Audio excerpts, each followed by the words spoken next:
بسم الله الرحمن الرحيم habeen wanaagsan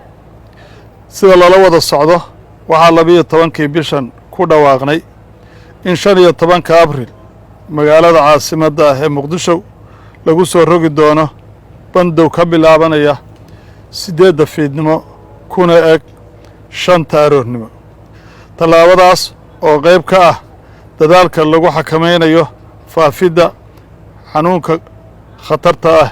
ee coronavirus haddaba waxaan doonaynaa inaannu mar labaad ku wargelino shacabka Soomaaliyeed inuu dhaqangalka bandowgaas uu bilaaban doono caawa 8 fiidnimo haddii Ilaahay idmo sidaa daraaddeed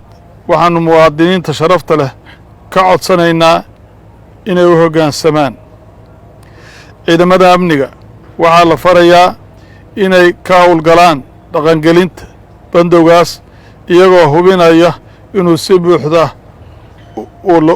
loogu hoggaansamay bandowgani sidaan horeyba u sheegnay waxa uu saameyn doonaa dhammaan ganacsiga iyo isu socodka gaadiidka iyo dadka marka laga reebo goobaha lagu iibiyo raashinka qalalan iyo xarumaha caafimaadka sida cisbitaalada iyo farmashiyeyaasha sidoo kale bandowgani ma saameyn doono saxaafadda oo hawlo muhiim ah oo wargelin iyo wacyigelin isugu jira u haya bulshada Soomaaliyeed waxaana la farayaa booliisku inay saxafiyiinta u fududeeyaan hawlahooda waxay kaloo ku caawini doonaan dadka xanuunsan ee cisbitaalka u socda sidii ay u gaari lahaayeen goobaha caafimaad si ay u helaan daryeelka caafimaad ay u baahan yihiin